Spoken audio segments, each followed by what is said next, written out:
Bismillahirrahmanirrahim. Assalamualaikum warahmatullahi wabarakatuh. Kita bertemu lagi dalam mata kuliah teori ekonomi mikro. Masuk ke pembahasan permintaan, penawaran, dan keseimbangan pasar.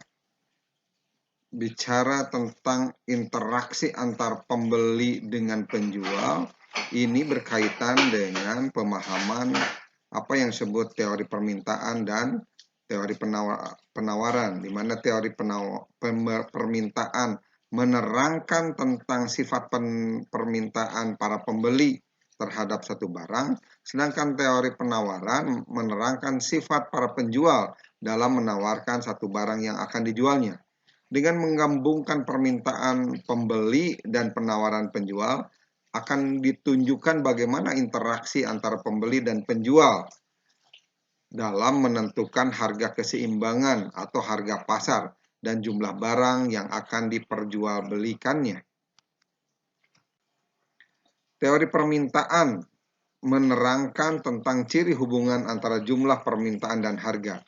Beberapa penentu permintaan antara lain harga barang itu sendiri, harga barang lain yang berkaitan erat dengan barang tersebut, pendapatan rumah tangga, dan pendapatan rata-rata masyarakat, corak distribusi pendapatan dalam masyarakat, cita rasa masyarakat, jumlah penduduk, dan ramalan mengenai keadaan di masa yang akan datang. Diasumsikan permintaan satu barang dipengaruhi oleh tingkat harganya. Faktor-faktor lain dianggap tidak mengalami perubahan atau seteris variabel. Dalam hukum permintaan dijelaskan sifat hubungan antara permintaan satu barang dengan tingkat harganya. Hukum permintaan menyebutkan bahwa makin rendah harga satu barang, maka makin banyak permintaan terhadap barang tersebut. Sebaliknya, makin tinggi harga satu barang, maka makin sedikit permintaan terhadap barang tersebut. Adapun alasannya, pertama, kenaikan harga menyebabkan para pembeli mencari barang lain yang digunakan sebagai pengganti. Yang kedua, kenaikan harga menyebabkan pendapatan real berkurang. Daftar permintaan, satu tabel yang memberikan gambaran dalam angka tentang hubungan antara harga dengan jumlah yang diminta masyarakat. Kita lihat permintaan misalkan terhadap buku tulis pada berbagai tingkat harga. Dari keadaan P sampai T, kita lihat jumlah harga yang menjadi faktor penentu yaitu nilai harga dalam keadaan P sampai T dengan nilai 5.000 sampai 1.000 rupiah. Tentunya jumlah yang diminta dalam keadaan P 200 meningkat jika harganya 1.000 dalam keadaan T, jumlah yang diminta sebanyak 1.300. Kurva permintaan berbagai jenis barang pada umumnya menurun dari kiri atas ke kanan bawah. Ini disebut hubungan negatif, di mana permintaan keseluruhan daripada hubungan harga dan jumlah permintaan. Yang selanjutnya jumlah permintaan didefinisikan sebagai banyaknya permintaan pada satu tingkat harga tertentu. Kita lihat kurva yang menunjukkan data tadi tentang permintaan buku tulis dari awalnya hanya 200 ketika harga turun menjadi 1.300 permintaan. Permintaan perseorangan dan permintaan pasar. Tadi dilihat permintaan perseorangan dimisalkan ada permintaan Ali dan Badu. Nah, dibuatlah permintaan pasar secara keseluruhan di mana dengan harga 5.000 permintaan pasar 20 unit. Tetapi dengan harga 1.000 secara keseluruhan masyarakat atau permintaan pasar sebesar 115 unit. Kita lihat kurva yang membedakan antara permintaan perseorangan dan permintaan pasar. Di sini juga dalam konteks permintaan Ali dan Badu serta permintaan. Harga barang lain ini merupakan barang pengganti apabila ia dapat menggantikan fungsi barang lain tersebut. Yang kedua, barang pelengkap. Apabila satu barang selalu digunakan bersama dengan barang lainnya. Misalkan odol dengan sikat giginya. Barang netral, apabila dua macam barang tidak mempunyai hubungan yang rapat, yang berhubungan dalam interaksi kebutuhan. Ya. Jadi tidak mempunyai hubungan. Pendapatan para pembeli berdasarkan sifat perubahan permintaan yang berlaku. Apabila pendapatan berubah, barang dibedakan dalam kondisi yang dikelompokkan seperti pertama, barang inferior merupakan barang yang banyak diminta oleh orang yang berpendapatan rendah, misalkan singkong, ubi kayu sebagai pengganti beras. Barang esensial, barang yang sangat penting artinya dalam kehidupan sehari-hari, misalkan sembako, pakaian utama yang tidak berubah walau pendapatan naik. Barang normal, ini satu barang yang mengalami kenaikan dalam permintaan sebagai akibat kenaikan pendapatan, misalkan pakaian tambahan, sepatu tambahan, alat rumah tangga, berbagai jenis makanan. Permintaan akan naik jika pendapatan pun naik. Barang mewah, jenis barang yang dibeli orang apabila pendapatan mereka sudah relatif tinggi, seperti emas, intan, mobil sedan. Barang dibeli setelah kebutuhan pokok tentunya. Untuk barang normal, ada dua faktor yang menyebabkan kenaikan permintaan. Pertama, peningkatan pendapatan, menambah kemampuan membeli lebih banyak barang. Yang kedua, peningkatan pendapatan, kemungkinan menukar konsumsi mereka dari barang yang kurang baik menjadi barang yang lebih baik. Faktor-faktor lain yang mempengaruhi permintaan. Pertama, distribusi pendapatan, cita rasa masyarakat, jumlah penduduk, dan harapan atau ekspektasi terhadap masa depan.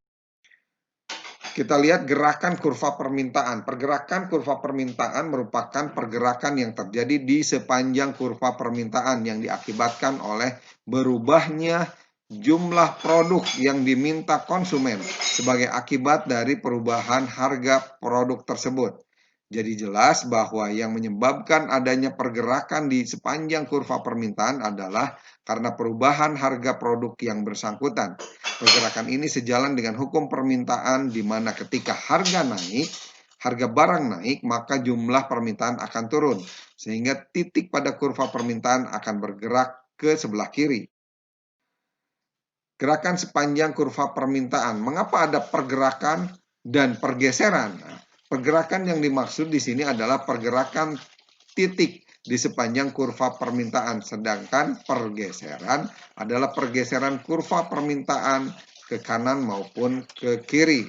Misalkan kita lihat barang berupa es krim dengan harga yang berbeda, ada $2 dengan $1. Ini terjadi pergerakan dari A ke B ya, dimana kalau harganya dari awalnya $1 menjadi $2, otomatis terjadi perubahan kuantiti permintaan yang awalnya 8 unit menjadi 4 unit.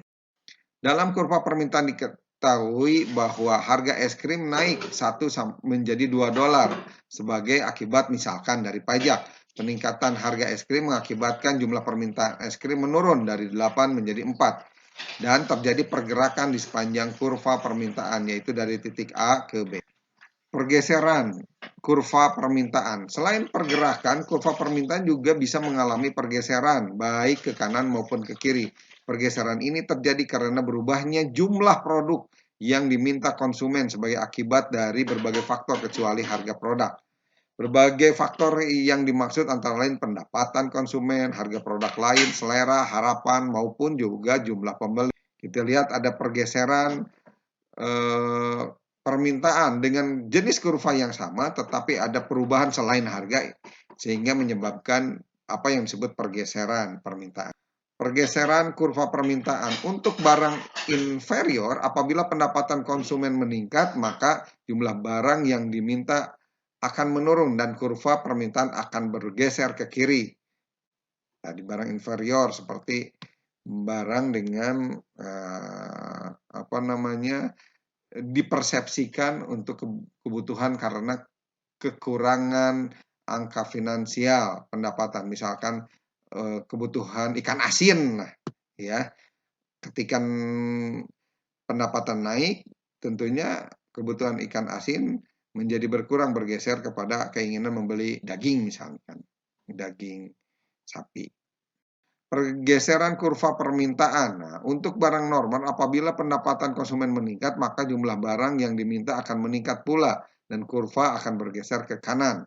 Misalkan tadi contohnya es krim, ketika posisi pendapatan sedemikian rupa, misalkan penjualan 12 unit, tetapi ketika pendapatan naik dengan harga yang sama, tapi penjualan akan jauh lebih meningkat.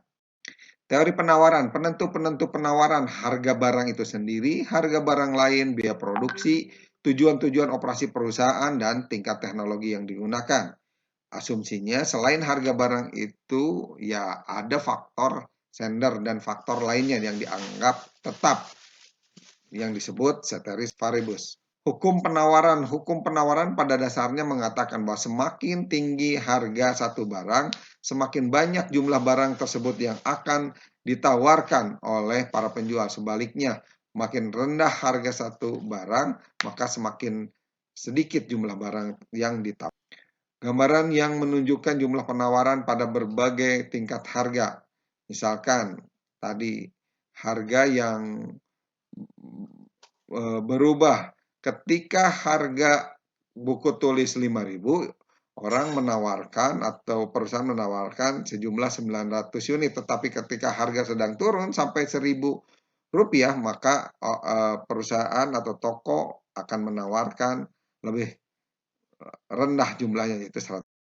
Kita lihat kurvanya, kurva penawaran adalah satu kurva yang menunjukkan hubungan antara harga satu barang tertentu dengan barang tersebut yang ditawarkan. Kurva penawaran naik dari kiri bawah ke kanan atas, di mana penawaran keseluruhan kurva penawaran ini didefinisikan pada kondisi jumlah barang yang ditawarkan pada satu tingkat harga tertentu. Pengaruh faktor bukan harga terhadap penawaran seperti harga barang lain, biaya untuk memperoleh faktor produksi, tujuan perusahaan, dan gerakan sepanjang penawaran dan pergeseran kurva penawaran. Pada prinsipnya pergerakan maupun pergeseran dalam kurva permintaan dan penawaran adalah sama. Pergerakan berarti pergerakan di sepanjang kurva, sedangkan pergeseran berarti pergeseran kurva ke kanan atau ke kiri. Pergerakan penawaran merupakan pergerakan yang terjadi sepanjang kurva penawaran diakibatkan oleh berubahnya jumlah produk yang ditawarkan produsen sebagai akibat adanya perubahan harga. Jadi jelas bahwa yang menyebabkan adanya pergerakan di sepanjang kurva penawaran adalah perubahan harga produk yang bersangkutan. Kita lihat gerakan sepanjang kurva penawaran dan pergeseran kurva penawaran. Nah, dalam posisi harga sedemikian rupa, harganya masih tetap, tetapi ada pergeseran dikarenakan tadi misalkan harga biaya untuk produksi, biaya untuk hal-hal yang berkaitan dengan penawaran, misalkan adanya barang pengganti. Nah, dalam konteks penawaran atau pergerakan penawaran, diketahui bahwa ketika harga es krim naik dari $1 menjadi $3, peningkatan harga es krim ini mengakibatkan jumlah penawaran es krim bertambah dari 1 menjadi 5 dan terjadi pergerakan di sepanjang kurva penawaran, yaitu dari titik A ke titik C. Pergeseran kurva penawaran, selain pergerakan, kurva penawaran juga bisa mengalami pergeseran baik ke kanan maupun ke kiri. Pergeseran ini terjadi karena berubahnya jumlah produk yang ditawarkan produsen sebagai akibat dari berbagai faktor kecuali faktor harga produk. Berbagai faktor yang dimaksud adalah harga input, teknologi, harapan masyarakat, dan jumlah penjual, banyaknya jumlah. Nah, Adanya teknologi dapat meningkatkan produktivitas produsen sehingga jumlah faktor produksi tetap. Produsen dapat memproduksi lebih banyak barang dibandingkan dengan menggunakan teknologi yang lebih baik. Akibatnya, jumlah barang yang ditawarkan meningkat dan menyebabkan kurva penawaran bergeser. Ya. Ini diakibatkan adanya teknologi. Kesimpulannya, pergerakan di sepanjang kurva penawaran disebabkan oleh harga produk yang bersangkutan. Sementara pergeseran kurva penawaran disebabkan oleh faktor selain harga produk tersebut. Keseimbangan pasar. Keseimbangan pasar dalam keadaan seimbang ini apabila jumlah yang ditawarkan para penjual pada satu harga tertentu adalah sama dengan jumlah yang diminta oleh pembeli pada harga tersebut. Kita lihat titik keseimbangan di mana terdapat jumlah yang sama-sama antara yang ditawarkan dengan yang diminta, yaitu ketika harga $2, permintaan 1000 unit, ini titik equilibriumnya. Kalau kita lihat dari harga dimulai 5.000 sampai Rp1.000, sifat interaksi yang terjadi ketika harga 5.000 ini kelebihan pasokan, ya. Tetapi bicara keseimbangannya ada di harga 3.000 dengan jumlah yang diminta sebanyak 600 sama dengan jumlah yang ditawarkan 600. Inilah yang disebut sifat interaksi keseimbangan. Keseimbangan secara matematik. Dalam ilmu ekonomi, harga keseimbangan atau harga equilibrium adalah harga yang terbentuk pada titik pertemuan kurva permintaan dan kurva penawaran.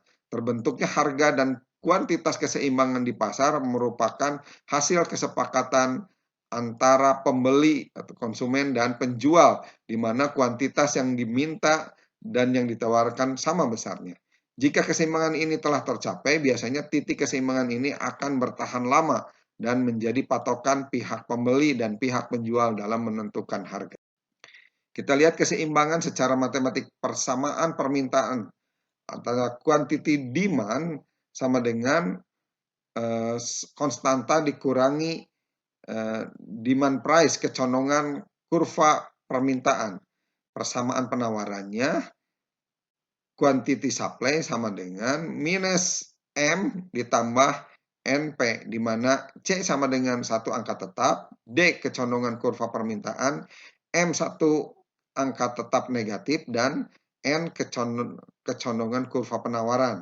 Sementara QD dan QF merupakan kuantitas yang diminta dan yang ditawarkan. Andaikan persamaan permintaan karet alam di satu daerah adalah QD sama dengan 22.000 dikurangi 2P dan penawaran adalah QS sama dengan min 3.000 plus P. Nah, berapa harga karet alam dan kuantitas karet yang diperjualbelikan? Berdasarkan persamaan di atas, dapat diketahui bahwa keseimbangan akan tercapai jika P sama dengan 5.000. Sementara perhitungan di atas juga menunjukkan dengan tingkat Rp5.000 untuk menentukan kuantitas yang diperjualbelikan, maka quantity demand pada harga keseimbangan sebesar 12.000 dan persamaan penawarannya nilai yang sama pada quantity supply sebesar 12.000, maka dapat disimpulkan bahwa keseimbangan pasar terjadi pada harga Rp5.000 dengan jumlah yang diminta dan yang ditawarkan sebenarnya 12. Contoh tadi ya, ada lagi misalkan QD sama dengan 1.500 dikurangi 0,001 PQ, sementara quantity supply sama dengan minus 100 ditambah 0,001 PQ. Berapa harga keseimbangannya? Keadaan keseimbangan dapat pula dihitung dengan cara memecahkan persamaan permintaan dan persamaan penawaran secara serentak atau simultan. Contoh, persamaan permintaan tadi QD dan QS telah disebutkan. Maka dengan menggunakan konsep keseimbangan dengan memecahkan persamaan permintaan dan penawaran secara simultan, diketahui bahwa dari QD sama dengan QS didapat PQ sama dengan 800.000. Jadi harga keseimbangan pasar adalah 800.000 rupiah. Model matematika dalam mikroekonomi ini mengandung unsur berkaitan dengan variabel ekonomi yang diukur secara kuantitatif. Di dalamnya ada bentuk persamaan matematik yang lebih efisien yang menggambarkan hubungan variabel ekonomi. Dan bahasa matematik merupakan pernyataan sederhana. Permintaan bertambah ini berkaitan dengan perubahan keseimbangan. Juga permintaan berkurang. Permintaan bertambah ditandai oleh kurva permintaan bergeser ke kanan, permintaan berkurang ditandai oleh kurva permintaan bergeser ke kiri, sementara penawaran bertambah, kurva penawaran ke kanan, dan penawaran berkurang, kurva penawaran bergeser ke kiri. Kita lihat pergeseran keseimbangan yang di dalamnya menunjukkan efek pertambahan permintaan dan efek pertambahan penawaran. Kalau efek pertambahan penilaian cenderung dari kiri bawah ke kanan atas. Kalau penawaran cenderung dari kiri atas ke kanan bawah. Pergeseran keseimbangan harga barang itu sendiri. Ya, tadi disebutkan pergeseran harga barang tentunya berkaitan misalkan dikarenakan peningkatan pendapatan atau juga ada kemudahan-kemudahan stimulan lainnya. Ini satu soal yang bisa ditunjukkan, misalkan permintaan satu barang ditunjukkan Q sama dengan 60 min 10P dan penawaran ditunjukkan dengan persamaan Q sama dengan 5P plus 15. Dengan menggunakan schedule keseimbangan akan mendapatkan kurva keseimbangan permintaan dengan persamaan Q sama dengan 5P plus 15 ditandai oleh kurva dari kiri ke atas, sementara Q sama dengan 60 min 10P ditandai oleh kurva dari kiri atas ke kanan bawah. Kalau kita melihat dengan soal kedua, di mana terdapat fungsi permintaan P sama dengan 8 plus Q dan fungsi penawaran P sama dengan 16 min 2Q. Sedangkan produk tersebut dikenakan pajak, misalkan Rp3. Berapa harga dan jumlah keseimbangan pasar sebelum dan sudah? Penawaran sebelum pajak P sama dengan 3 plus 0,5Q. Sementara permintaan P sama dengan 15 min Q. Dan Q sama dengan 15 min P. Keseimbangan pasar diketahui dengan menggunakan data penawaran sehingga dipahami bahwa E sebelum pajak sama dengan P didapat 7, nilai 7, sementara Q 8. Pada posisi penawaran sesudah pajak didapat P sama dengan 6 plus 0,5Q, sementara Q sama dengan min 12 plus 2P. Sedangkan persamaan permintaannya tetap, di mana P sama dengan 15 min Q dan Q sama dengan 15 min P, sesuai dengan konsep keseimbangan pasar, di mana quantity demand sama dengan quantity supply. Diketahui bahwa sesudah pajak P sama dengan 9 dan Q sama dengan 6. Kita lihat perbedaannya, di mana QS sesudah pajak bergeser dengan gambar atau kurva QS sebelum pajak. Demikian pembahasan kita kali ini. Terima kasih. Assalamualaikum warahmatullahi wabarakatuh.